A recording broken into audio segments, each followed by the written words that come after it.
Hello, welcome to our webinar. Today we'll be talking about the history of Indigenous childhood by Kujenga Wellness Project. Kujenga Wellness Project recognizes the people of the Mississaugas of the Scugog Island First Nation. We are thankful to be welcomed on these lands in friendship. The lands we are situated on are covered under the Williams Treaty and are the traditional territory of the Mississauga, a branch of the Anishinaabe Nation, including Algonquin, Ojibwe, Ottawa, and Potawatomi. These lands remain home to a number of indigenous nations and people. We acknowledge these lands out of respect for the indigenous nations who have cared for Turtle Island, also called North America, from before the arrival of the settler peoples until this day. Most importantly, we remember the history of these lands that has been tainted by poor treatment and a lack of friendship with the First Nations who call them home. This history is something we are all affected by, as we are all treaty people in Canada.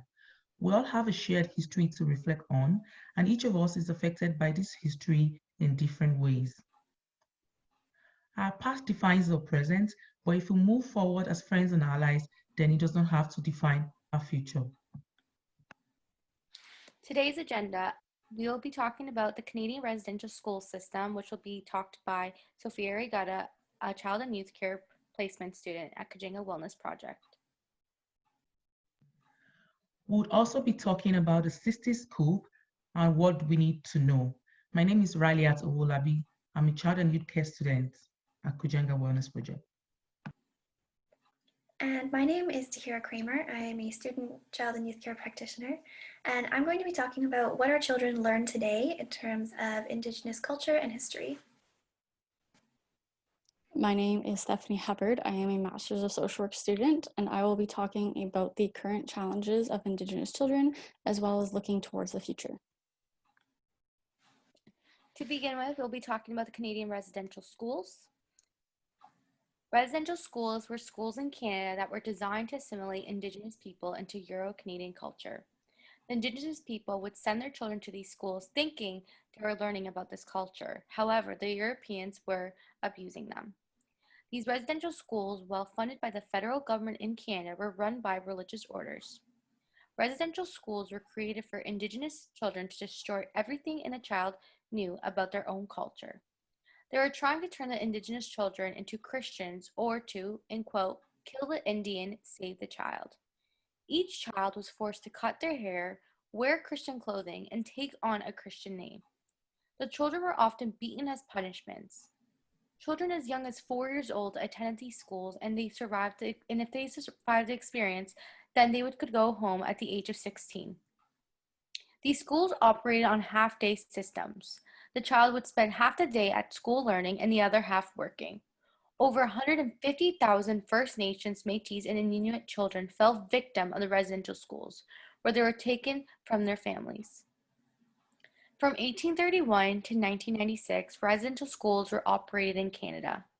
Every province and territory besides Prince Edward Island, New Brunswick, and Newfoundland were home to federally funded church-run schools. By 1896, there were 45 residential industrial schools operating in Canada. These schools were mandatory for children between 7 to 15 in 1920. The last residential schools, Gordon Indian Residential Schools in Saskatchewan, closed in 1996. These individuals felt the sense of not being wanted in their communities as they lost their identity, feeling they belong into the world. Many have stated that after they attended the schools, it was hard time to connect where they came from, and actually thought that the residential schools were their new home. Unfortunately, these victims had forwarded their emotions and abused their children and grandchildren, and many of them are living in fear and or were physically harmed. From generation to generation, the abuse, suicide, and fear was being passed down. Now we'll be talking about the effects of the residential schools. While these children were attending, they suffered abuse at the residential schools. The abuse includes sexual abuse by some of the staff, physical punishment, which included being chained or heavily beaten, as well as emotional abuse. These effects even led to diseases and deaths as the children were malnourished and overcrowded at the residential schools. Outbreaks of diseases at the schools included measles, smallpox, influenza, pneumonia, whooping cough, and many more. The government of Canada did nothing to improve the treatment and health at the schools. The long-term effects. Although physical, emotional, sexual harm to children occurred, it is not only what they had to go through. These experiences later developed into long-term effects. This included the children having the loss of their language, culture, disconnection of family, and lower education. Although the enduring effects included substance abuse, mortality, suicide rates, health problems, and criminal activities. The consequences of the residential schools for Indigenous people in Canada continue to affect communities and individuals.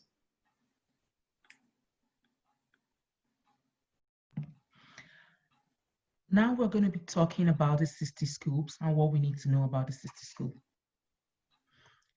The SISTI Scoop is described as a series of policies enacted by provincial child welfare authorities in the mid-1950s, which saw thousands of Indigenous children taken from their homes and their families, placed in foster homes, and eventually adopted out to white families from across Canada and the United States. These children lost their names, their languages, and a connection to their heritage. Many were also abused and were made to feel ashamed of who they are. The process began in 1951 when there was an amendment in the Indian Act which gave power to provincial jurisdiction over Indigenous child welfare. By 1960, nearly a century of living in poverty, high debt rates, and socio-economic barriers, the Indigenous community were still underserviced and underrepresented. Rather than providing community resources and support, the provincial child welfare started to remove children from their homes. From the 1960s through to the 1980s, the provincial government thought it was easier to remove children from their home as a way to address Indigenous child welfare issues. Social workers were not trained to have any knowledge about Indigenous children. They never seek consent of communities before scooping their children and even newborns from their homes into non-Indigenous homes. In 1980, the Child, Family and Community Service Act were enacted, which now compels social workers to notify band councils. Band councils are elected governments of a First Nation, usually like a chief or councillors. Now they have to notify them before the removal of a child from the community. This process of scooping spread aggressively into the 1960s, a time where there was an overrepresentation of Indigenous children in the child welfare system. And by 1964, the number of Indigenous children in British Columbia's provincial care was 1,466, which was 50 times more than what it had been in 1951. In Saskatchewan, some programs were designed to facilitate this adoption, such as putting up child's pictures on newspaper and soliciting for families to adopt them. In Manitoba, between 1971 and 1981, 3,400 children had been adopted, with over 80% into non-Indigenous families.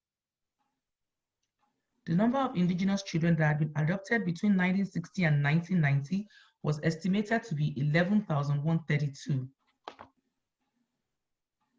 Recent data suggests more than 20,000 First Nations, Meni, and Inuit children being removed from their communities. During the 1980s, major changes were made to the child welfare policies. Before a child was placed in a non-Indigenous home, priority for their adoption was to be given to their extended family and then to an Indigenous family member. More changes to come in 1990, where the First Nation Family and Child and Family Services Program was created. This gave local bands the power to administer child and family services according to provincial and territorial legislation.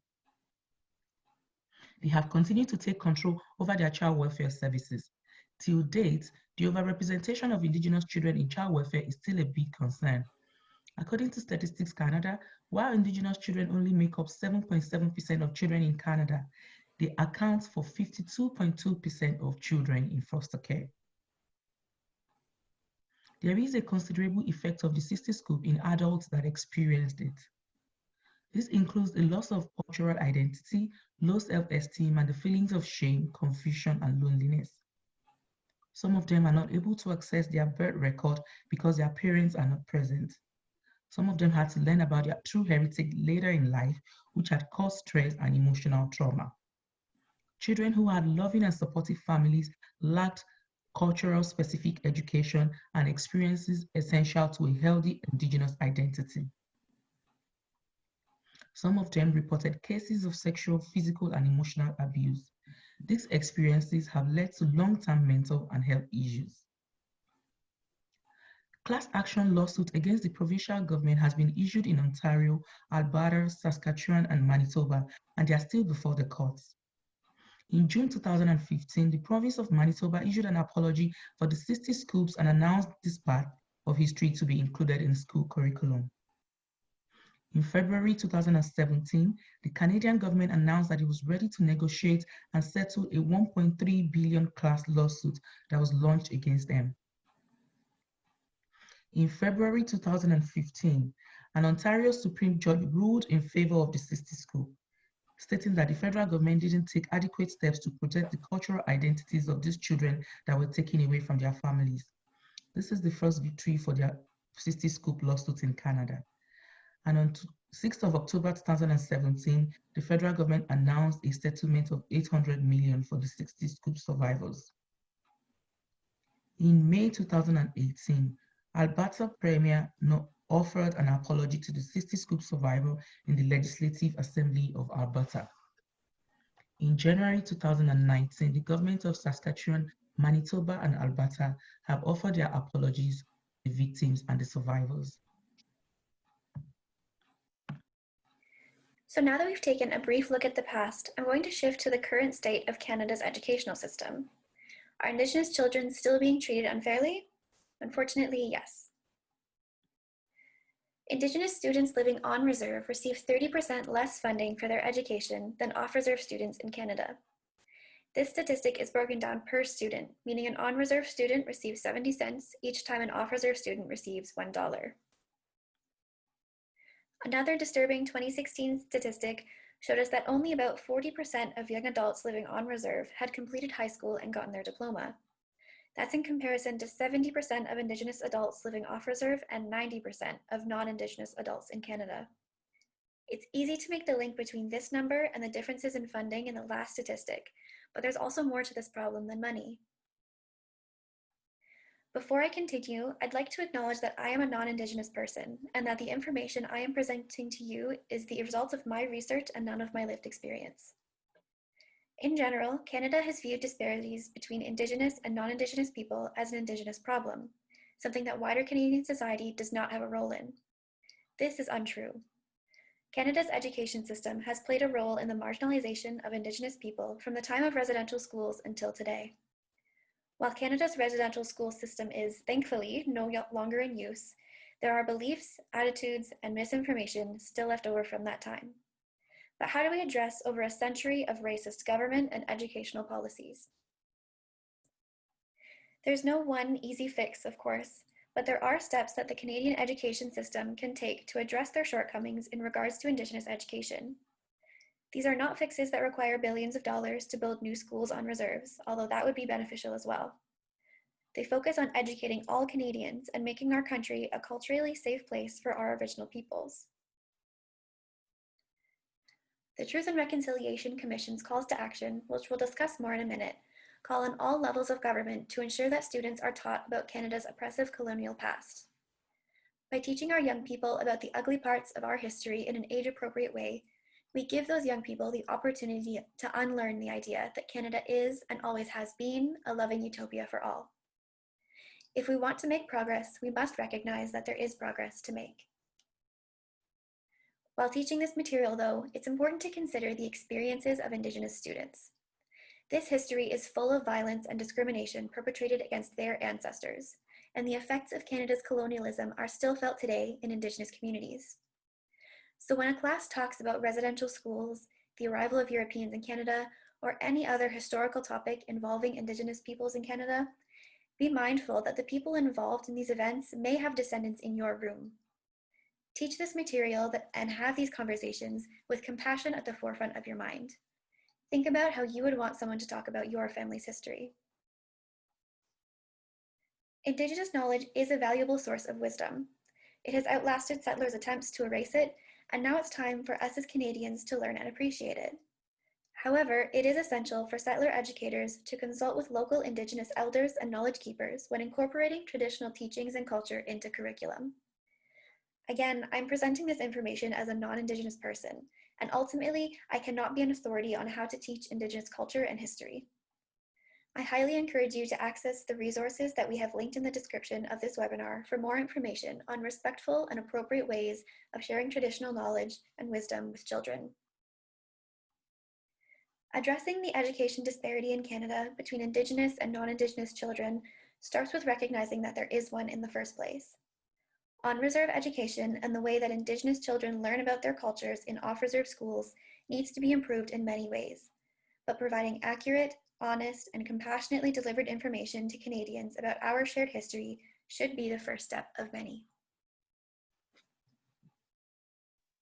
So now that we've briefly touched on the past trauma Indigenous people and children encountered due to colonization, we can now discuss some of the current challenges Indigenous people are experiencing today. It is important to note that this is a brief list. However, there are numerous other challenges First Nations, Métis, and Inuit people are still experiencing to this day. As noted earlier in this presentation, statistics show that Indigenous children who live on reserve have poorer educational outcomes than Indigenous children living off reserves and non-Indigenous children in general. Indigenous people would like the federal government to eliminate the discrepancy between First Nation children on and off reserves, as well as publish annual reports on education funding and educational attainment between Indigenous and non-Indigenous children. This will help ensure that all children have equal access to education. This was a recommendation from the Truth and Reconciliation Commission of Canada, which we will talk more about in the next slide. Indigenous children are also at risk for experiencing the effects of intergenerational trauma. Intergenerational trauma refers to the trauma Indigenous people have experienced due to colonization, such as the residential schools and the SISTI Scoop. The unhealthy coping mechanisms and ways of coping with the trauma can get passed down to children, grandchildren, great-grandchildren, and more.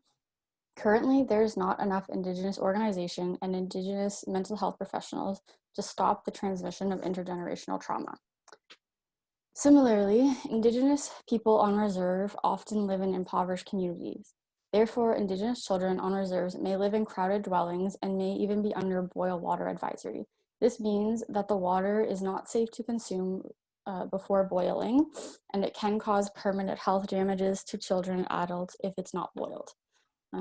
Indigenous people also experience oppression and discrimination in society and institutions. Due to the trauma and hardships Indigenous people have experienced in the past and are currently experiencing, there is a lot of bias towards Indigenous parents in the child welfare system. In 2016, over half of the children under the age of 15 in foster care in Canada were Indigenous, despite Indigenous children only accounting for 7.7% of the child population. The Truth and Reconciliation Commission of Canada would like the government to commit to reducing the number of Indigenous children in the child welfare system through the creation of annual reports, legislation changes, and training for social workers. So now that we have talked briefly about the current challenges of Indigenous people, it's important to talk about the advances we have made in Canada. When discussing these advances, it's important to remember that Indigenous people had to continuously fight for these advances. It wasn't given to them freely, and there is still a lot more changes that need to be made. A lot of the changes occurred in 2008, as 2008 was the year that Stephen Harper stood in front of the House of Commons and presented a formal apology to Indigenous people in regard to the trauma and suffering they encountered in residential schools and in the SISTI Scoop. It took years of advocating from the Indigenous people to get this apology, and in 2007, a motion was passed that declared the government had to provide an official apology. Similarly, in 2008, that was the year that Jordan's Principle became a legal requirement. So Jordan's Principle ensures that Indigenous children on and off the reserve can be successful at home, school, and in their community, regardless of their diverse needs or abilities. It was created in honor of young Jordan River Anderson in Manitoba, who spent his entire childhood life in a hospital because the government refused to assist with in-home medical care. And between the years 2007 and 2015, the Government of Canada invested approximately $72 million to support the research conducted by the Truth and Reconciliation Commission of Canada. The TRC consisted of various Indigenous parties who collected research all across Canada and released a document with their findings in 2015, as well as the 94 calls to action. The recommendations in the past slide regarding child welfare and education was a part of the 94 calls to action. And one of the most recent changes to help Indigenous people was the creation of an act respecting First Nations, Inuit, and Métis children, youth, and families. It was released in 2019, and it outlines Indigenous rights in regard to the child welfare system. This act was created to ensure that Indigenous children were not taken out of their culture if they had to be placed into the child welfare system, and was created to help decrease the number of children in child welfare. So we wanted to thank you today for listening to our presentation on the many challenges Indigenous people and children have experienced due to colonization, as well as the challenges they are still experiencing to this day. Although this concludes our presentation today, Indigenous challenges does not end here. We encourage you to talk to Indigenous people about their struggles, learn how you can help advocate for better treatment with the Indigenous population, and more importantly, to become an ally. We encourage you to check out the resources listed in the description of this webinar, and we thank you again for listening.